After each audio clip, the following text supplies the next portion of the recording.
আজকের ক্লাসে আমরা শিখব কিভাবে আমরা ইংরেজিতে বিমানবন্দরের কথা বলতে পারি বা এয়ারপোর্টে কথা বলতে পারি। তো আমরা যখন একটা এয়ারপোর্টে যাই বা আমরা যখন একটা বিমানবন্দরে যাই, আমাদের একদম প্রথমে কি করা লাগে? আমাদের সবার প্রথমে চেক ইন করা লাগে। তো আপনি যখন একটা বিমানবন্দরে গেলেন এবং আপনি চেক ইন করতে চাচ্ছেন, আপনাকে সর্বপ্রথম মনে করেন আপনি যে এয়ারলাইন্সে যাচ্ছেন সেই এজেন্টের কাছে যখন আপনি গেলেন, তারা আপনাকে সবার আগে কি বলতে পারে? Good morning, where are you flying to today? এর মানে হলো শুভ সকাল, আপনি কোথায় যাচ্ছেন? সো খুবই ইজি একটা প্রশ্ন, ওরা জাস্ট জানতে চাচ্ছে যে আপনি কোথায় যাচ্ছেন। এর জবাবে আপনি যেখানে যাচ্ছেন সেই দেশটার কথা বা সেই জায়গাটার কথা বলবেন। খুবই সহজে একটা বাক্যের মাধ্যমে কিন্তু এটা বলা সম্ভব। কিভাবে? I am going to dash. I am going to Thailand, মানে আমি থাইল্যান্ডে যাচ্ছি। অথবা I am going to India, মানে আমি ইন্ডিয়ায় যাচ্ছি। অথবা আপনি মনে করেন ঢাকা থেকে চিটাগং যাচ্ছেন, I am going to Chittagong.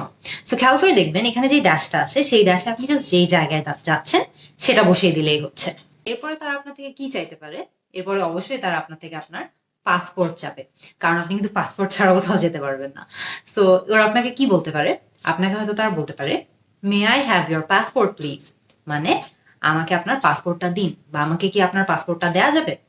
এরপরে অবশ্যই আপনার ইয়েসই বলতে হবে বা ইয়েসের মতোই কিছু একটা বলতে হবে, কারণ আপনি অ্যাগেন পাসপোর্ট ছাড়া কিন্তু কোথাও যেতে পারছেন না। আপনি কি বলতে পারেন? ইয়েস ইউ ক্যান, এটা বলে আপনি আপনার পাসপোর্টটা তাদেরকে দিয়ে দিন। অথবা হিয়ার ইউ গো, এটা বলে আপনার পাসপোর্টটা তাকে দিয়ে দিন। হিয়ার ইউ গো মানে হলো এই যে নিন আমার পাসপোর্ট। সো খেয়াল করে দেখবেন, ইয়েস বলতে পারেন, ইয়েস অফ কোর্স বলতে পারেন, হিয়ার ইউ গো বলতে পারেন, সবগুলোরই অর্থ হলো হ্যাঁ অবশ্যই আমি আপনাকে আমার পাসপোর্টটা দিচ্ছি। এরপরে সাধারণত আমাদের থেকে কিন্তু এজেন্টরা জানতে চায় যে আমরা কোনো ব্যাগ চেক ইন করছি নাকি। সো তারা আমাদেরকে কি জিজ্ঞেস করতে পারে? Are you checking in any bags? এর মানে হলো যে আপনি কি কোনো ব্যাগ চেক ইনের জন্য দিচ্ছেন। সো আপনি যদি একটা ব্যাগ দেন তাহলে বলবেন ইয়েস ওয়ান, অথবা যদি দুটা ব্যাগ দেন yes two bags, yes three bags যদি আপনি তিনটা ব্যাগ দিন। সো খেয়াল করে দেখবেন আপনি যতগুলো ব্যাগ চেক ইনের জন্য দিচ্ছেন সেই সংখ্যাটা বলে দিলেই হচ্ছে। আপনি কিন্তু এখানে ইয়েস না বলে জাস্ট ওয়ান বললেও হবে, one bag, two bags, three bags. So যতগুলো ব্যাগ চেক ইনের জন্য দিচ্ছেন সেটা এখানে বলে দিবেন একদম সহজে। আর যদি আপনি একটু বাড়িয়ে বলতে চান তাহলে yes I am giving one bag, অথবা yes I am giving two bags, এগুলোও বলতে পারেন। কিন্তু অ্যান্সারটা কিন্তু খুবই সহজ। এরপর সাধারণত কিন্তু চেক ইন ডেস্কে আমাদেরকে আরেকটা জিনিস করতে বলা হয়। সেটা কি? আমরা যে ব্যাগগুলো চেক ইনের জন্য দিচ্ছি সেগুলো আমাদেরকে সেগুলোর ওজন মাপতে আমাদেরকে বলা হয়। সো হয়তো বা আপনাকে বলতে পারে, okay please place your bag on the scale. এর মানে হলো যে আপনার ব্যাগটি স্কেলের উপর রাখুন যাতে আমরা এর ওজন মেপে নিতে পারি। সো আপনার যখন ব্যাগের ওজন মাপতে হবে তখন আপনি জাস্ট ব্যাগটা উঠিয়ে সেখানে দিয়ে দিবেন এবং ওজনটা মেপে নিবেন। এরপরে ফাইনালি সবকিছু শেষ হয়ে যাওয়ার পর আপনাকে কিন্তু আপনার এজেন্ট কিছু জিনিস বলবে বা কিছু তথ্য দিবে। তারা আপনাকে বলবে যে আপনার ফ্লাইটটা কোন গেট থেকে যাচ্ছে, আপনার বোর্ডিং কয়টার সময় হচ্ছে এবং আপনার সিট নাম্বার কত। তারা ইউজুয়ালি অনেক ধরনের বাক্যই কিন্তু তারা ইউজ করতে পারে, কিন্তু মূলত একটা স্ট্রাকচারই তারা হয়তো ফলো করবে। তারা হয়তো আপনাকে বলবে here is your boarding pass, এর মানে হলো যে এই যে আপনার বোর্ডিং পাসটা নিন। এরপরে তারা হয়তো আপনাকে বলবে your flight leaves from gate হয়তোবা 15A, হয়তোবা 4A, হয়তোবা 4C, অনেক কিছুই হতে পারে। তো এখানে জাস্ট ওরা আপনাকে আপনার গেট নাম্বারটা বলবে। বাক্যটা সাধারণত এরকমই হয় যে your flight leaves from gate something, gate 15A, 4B, 4C, যেটাই আপনার গেট হবে সেটার কথা তারা এখানে বলবে। এরপরে তারা আপনাকে বলবে যে এই ফ্লাইটটা কয়টার সময় বোর্ড করছে। কিভাবে বলতে পারে? It will begin boarding at, এখানে তারা সময়টা বসিয়ে দিবে। হয়তোবা বলবে 3:20 PM, হয়তোবা বলবে 4 PM, 4:30 PM। কিন্তু আপনারা খেয়াল রাখবেন এই শব্দগুলোর জন্য যে আপনাকে হয়তোবা বলবে it will begin boarding at একটা সময়, আপনাকে একটা সময় দিয়ে দিবে। আর বোর্ডিং শব্দটা বলে নাকি সেটা খেয়াল করার চেষ্টা করবেন। যদি এরকম একটা বাক্য ইউজ করে তারা আপনাকে বুঝাতে চাচ্ছে যে আপনার ফ্লাইটটা কয়টার সময় বোর্ডিং হবে। বোর্ডিং মানে কি, যে সেই সময় হয়তোবা আপনি খেয়াল করবেন যে কেউ একজন ঘুরে ঘুরে হয়তোবা বলছে যে this is the boarding call for flight number এত, this is the boarding call for flight number something, এভাবে বলে যাচ্ছে। সো আপনি জাস্ট খেয়াল রাখবেন যে আপনার ফ্লাইট নাম্বারের কথা তারা বলছে নাকি। সো ওই সময়টাতে, যে সময়টা আপনাকে আপনার এজেন্ট হয়তোবা বলে দিবে যে your flight begins boarding at হয়তোবা 3:20, সো ওই সময়টার দিকে খেয়াল রাখবেন যে আপনাদেরকে কোনো বোর্ডিং কল দেয়া হচ্ছে নাকি। লাস্টে আপনার এজেন্ট হয়তো আপনাকে আপনার সিট নাম্বারটা বলে দিবে, যে আপনি যখন প্লেনে উঠবেন আপনার সিট নাম্বারটা কত হবে। তারা কিরকম বাক্য বলতে পারে, your seat number is dash. ড্যাশে ওরা হয়তোবা আপনাকে আপনার সিট নাম্বারটা বসিয়ে দিবে। ওরা বলবে হয়তোবা 26E, যে আপনার সিট নাম্বার হলো 26E। এছাড়া তারা আরো বলতে পারে your seat number is 24B, মানে 24B। সো খেয়াল করে দেখবেন যে এই জায়গাটাতে তারা ইউজুয়ালি আপনার সিট নাম্বারটা বসাবে। সো সেই ইনফরমেশনটা সঠিকভাবে তাদের থেকে বুঝে নেবেন। এখন আমরা আলোচনা করব বিমানবন্দরে ব্যবহৃত কিছু কমন বা সাধারণ বাক্য, যেগুলো আমাদের প্রতিনিয়ত একটা এয়ারপোর্টে গেলে ইউজ করা লাগে খুবই বেশি বেশি। সো একদম প্রথমে মনে করেন আপনি একটা এয়ারপোর্টে গেলেন এবং আপনি কোনো একটা এয়ারলাইন্সে বা যে এয়ারলাইন্সে আপনি ট্রাভেল করছেন সেই এয়ারলাইন্সের কাউন্টারটা খুঁজে পাচ্ছেন না। আমার সাথে কিন্তু এটা অনেকবার হয়েছে। আমি গিয়েছি, যে এয়ারলাইন্সে যাচ্ছি সেই এয়ারলাইন্সের কাউন্টারটা কোথায় এটাই খুঁজে পাচ্ছি না। তখন কিন্তু আমাদেরকে কাউকে জিজ্ঞেস করা লাগতে পারে যে অমুক এয়ারলাইন্সের কাউন্টারটা কোথায়, তমুক এয়ারলাইন্সের কাউন্টারটা কোথায়। সো এটা আপনি কিভাবে ইংলিশে জিজ্ঞেস করতে পারেন? খুবই পোলাইটলি, খুবই সুন্দর করে জিজ্ঞেস করা সম্ভব। কিভাবে? Excuse me, where is the dash airlines check in desk. So এখানে খেয়াল করে দেখবেন যে ড্যাশটার কথা আমি বললাম, সেই ড্যাশে আপনি যে এয়ারলাইন্সটা খুঁজছেন শুধু তাদের নামটা বসিয়ে দিলে কিন্তু হবে। মনে করেন আপনি বাংলাদেশ এয়ারলাইন্সের কাউন্টার খুঁজছেন, আপনি জাস্ট বলে দেবেন excuse me, where is the Bangladesh Airlines check-in desk? আপনি যদি ইন্ডিয়ান এয়ারলাইন্স একটা খুঁজে থাকেন, এখানে ইন্ডিয়ান এয়ারলাইন্স বসিয়ে দিবেন। আপনি সিঙ্গাপুর এয়ারলাইন্স খুঁজে থাকলে সিঙ্গাপুর বসিয়ে দিবেন। সো আপনি যেই এয়ারলাইন্সের কাউন্টারটা খুঁজছেন বা খুঁজে পাচ্ছেন না সেটা সম্পর্কে জিজ্ঞেস করতে চাচ্ছেন, শুধু সেই এয়ারলাইন্সের নামটা বসিয়ে দিলেই হবে। আমাদের পুরো বাক্যের স্ট্রাকচারটা কিন্তু সেম রয়ে যাচ্ছে। আরেকটা খুবই কমন প্রবলেম আমরা সাধারণত ফেস করে থাকি, সেটা হচ্ছে আমরা হয়তোবা একটু অতিরিক্ত ওজনের কিছু এনেছি, যেটা হয়তোবা এয়ারলাইন্স থেকে যতটুকু অ্যালাউ করে বা যতটুকু পারমিট করে তার বাইরে। সো আমরা হয়তোবা জানতে চাই যে এই এক্সট্রা ওয়েটের জন্য আমাদেরকে কত এক্সট্রা চার্জ দেওয়া লাগবে। কিভাবে জিজ্ঞেস করতে পারেন? How much is the fee for extra weight? How much is the fee for extra weight? এর মানে হলো যে অতিরিক্ত ওজনের জন্য আমাকে কত এক্সট্রা টাকা দেওয়া লাগবে বা কত এক্সট্রা পে করা লাগবে। সো আমরা কি বলবো? How much is the fee for extra weight. এরপরে আমাদের আরেকটা জিনিস নিয়ে অনেক সময় একটা সমস্যা ফেস করা লাগে বা এই সিচুয়েশনটা ফেস করা লাগে, সেটা হচ্ছে হয়তোবা আমরা আমাদের ব্যাগের মধ্যে এমন কিছু জিনিস এনেছি যেগুলো সহজে ভেঙে যাবে। সহজে যে জিনিসগুলো ভেঙে যায় সেগুলোকে আমরা কি বলি জানেন? Fragile.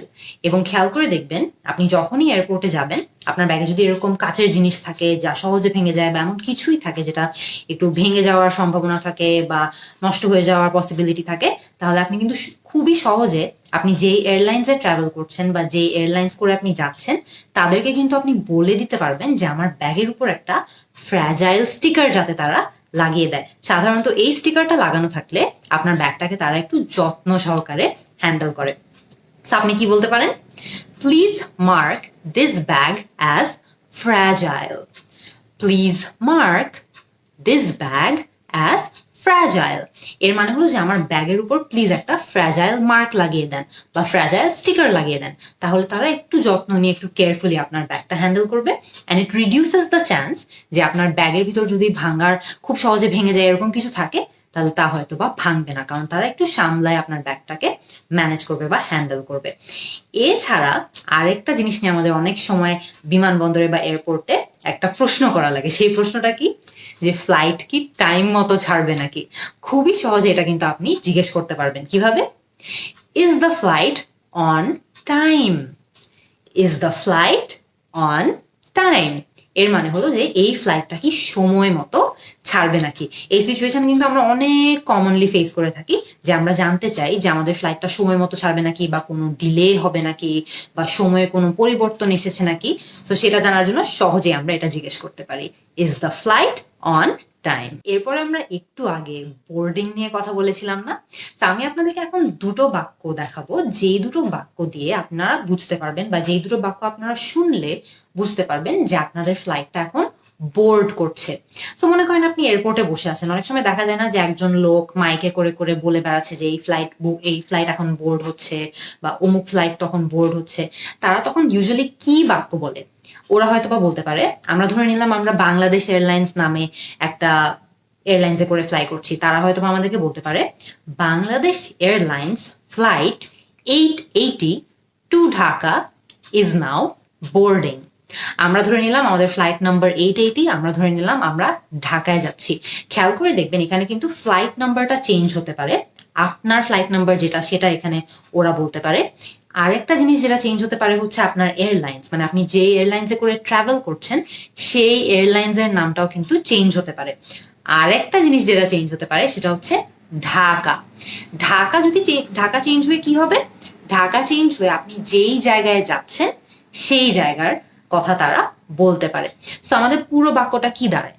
Bangladesh Airlines flight 880 to Dhaka is now boarding. So এই ধরনের শব্দগুলো আপনাদেরকে তখন এয়ারপোর্টে বসে চিনতে হবে যে প্রথমত তারা আপনার এয়ারলাইন্সের কথা বলেছে নাকি, দ্বিতীয়ত তারা আপনার ফ্লাইট নাম্বার উল্লেখ করেছে নাকি। আপনার ফ্লাইট নাম্বার অনেক কিছুই হতে পারে, সো আপনি সেটা কিন্তু আপনার বোর্ডিং পাসের উপর দেখতে পারবেন যে আপনার ফ্লাইট নাম্বার কত। সো ওরা কি ওই সংখ্যাটা বলছে নাকি বা ওই নাম্বারটা বলছে নাকি, এটাও আপনাদের শুনে চিনতে হবে। তারপরে তারা আপনার আরেকটা জিনিস যেটা চিনতে হবে সেটা হচ্ছে যে আপনি যেখানে যাচ্ছেন সেই জায়গার কথা তারা বলছে নাকি। সো আমরা যদি ঢাকায় যেয়ে থাকি তাহলে হয়তোবা তারা ঢাকা বলবে, আমরা যদি সিঙ্গাপুর যাওয়ার প্ল্যান থাকে তাহলে হয়তোবা সেই ক্ষেত্রে তারা সিঙ্গাপুর বলবে। সো আপনি যেখানে যাচ্ছেন আপনার ফ্লাইট নাম্বার এবং আপনার যেই এয়ারলাইন্সে করে আপনি ট্রাভেল করছেন বা যে এয়ারলাইন্সে করে যাচ্ছেন তার নাম, এই তিনটা জিনিসের জন্য খেয়াল রাখবেন যে তারা যে মাইকিং করে বেড়াচ্ছে বা মাইকিং করছে সেখানে তারা এই তিনটা জিনিসের কথা বলছে নাকি। এখন আমরা আলোচনা করব যে প্লেনের ভিতর উঠে যাওয়ার পর আমাদের কি কি ধরনের বাক্য জানা লাগতে পারে।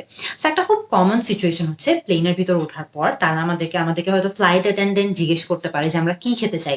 হয়তোবা আমরা আজকের জন্য ধরে নিলাম যে হয়তোবা তাদের মেনুতে আছে হলো চিকেন আর না হলে পাস্তা। সো ফ্লাইট অ্যাটেন্ডেন্ট আপনাকে কি জিজ্ঞেস করতে পারে? Chicken or pasta. এর মানে হলো আপনি কি চিকেন খাবেন নাকি পাস্তা খাবেন। সো এর জবাবে কিন্তু আপনার বলা লাগবে আপনি কি খেতে চান। আপনি যদি চিকেন খেতে চান তাহলে আপনি বলবেন I'll have the chicken, I'll have the chicken, যে আমি চিকেন খাবো। আপনি যদি পাস্তা নিতে চান তাহলে আপনি বলবেন I'll have the pasta। আপনি যেটা নিতে চাবেন আর তাদের অপশনসে যেটা থাকবে সেটার কথা কিন্তু এখানে বলে দিলেই হচ্ছে। সো চিকেন পাস্তা ওদের মেনুতে যা আছে সেটা আপনি যেটা বলবেন সেই অনুযায়ী কিন্তু এই শব্দটা পাল্টাবে, বাক্যের বাকি সবকিছু সেম থাকবে। এরপরে আপনাকে অ্যাটেন্ডেন্ট হয়তো এটাও জিজ্ঞেস করতে পারে যে আপনি কোনো পানীয় কিছু চান নাকি, anything to drink. Anything to drink মানে হলো আপনি কি পানীয় কিছু চান।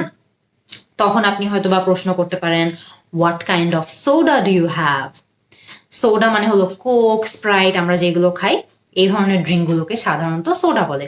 হয়তোবা আপনি এটাও জিজ্ঞেস করতে পারেন what kind of juice do you have. হয়তোবা তাদের অ্যাপল জুস থাকতে পারে, ম্যাঙ্গো জুস থাকতে পারে, অরেঞ্জ জুস থাকতে পারে। আপনি হয়তোবা জুস খেতে চান, সেই ক্ষেত্রে আপনি বলবেন what kind of juice do you have. So তার জবাবে আপনাকে হয়তো বা ফ্লাইট অ্যাটেন্ডেন্ট এরপর জানাবে যে তারা আপনাকে কোক দিতে পারবে না, স্প্রাইট দিতে পারবে না, কোনো জুস দিতে পারবে। সো আপনি বুঝে সেটা চেনার চেষ্টা করবেন। হয়তোবা তারা বলবে we have Coke and Sprite, এর মানে হলো আমাদের কোক আছে আর স্প্রাইট আছে। হয়তোবা তারা বলবে we have Apple juice and mango juice, যে আমাদের অ্যাপল জুস আছে আর ম্যাঙ্গো জুস আছে। সো আপনি জাস্ট জবাবে বলবেন যে আপনি কোনটা চান। আপনি যদি কোক চান আপনি বলবেন কোক প্লিজ। আপনি যদি স্প্রাইট চান তাহলে আপনি বলবেন স্প্রাইট প্লিজ। আপনি যদি জুস চান তাহলে আপনি বলবেন ম্যাঙ্গো জুস প্লিজ অথবা অ্যাপল জুস প্লিজ। সো যেটা চান সেটা বসিয়ে দিলেই কিন্তু হচ্ছে। খুবই সহজে আমরা কিন্তু একটা দুটা বাক্যের মধ্যেই এটার জবাব দিয়ে দিতে পারছি। এখন আমরা আলোচনা করব আরো কিছু বাক্য যেগুলো আমরা খুবই সহজে প্লেনের ভিতর ব্যবহার করতে পারি। মনে করেন আপনার একটা এক্সট্রা বালিশ দরকার বা একটা এক্সট্রা পিলো দরকার, আপনি কিভাবে সেটা বলতে পারেন? Can I have an extra pillow. এর মানে হলো আমাকে কি একটা এক্সট্রা বালিশ দেওয়া যাবে। অনেক সময় ঘুমানোর আগে আমাদের হয়তো একটা এক্সট্রা বালিশ প্রয়োজন হতেই পারে, তখন আপনি বলতে পারেন can I have an extra pillow. এরপরে মনে করেন আপনার অনেক ঠান্ডা লাগছে, অনেক সময় কিন্তু প্লেনের ভিতর আমাদের প্লেনের এসিটা এত স্ট্রং হয় যে অনেক ঠান্ডা লাগে, আমারও কিন্তু লাগে। তখন আপনার হয়তো একটা কাঁথা প্রয়োজন, একটা কম্বল প্রয়োজন। আপনি কিভাবে সেটা বলতে পারেন? Can I have a blanket?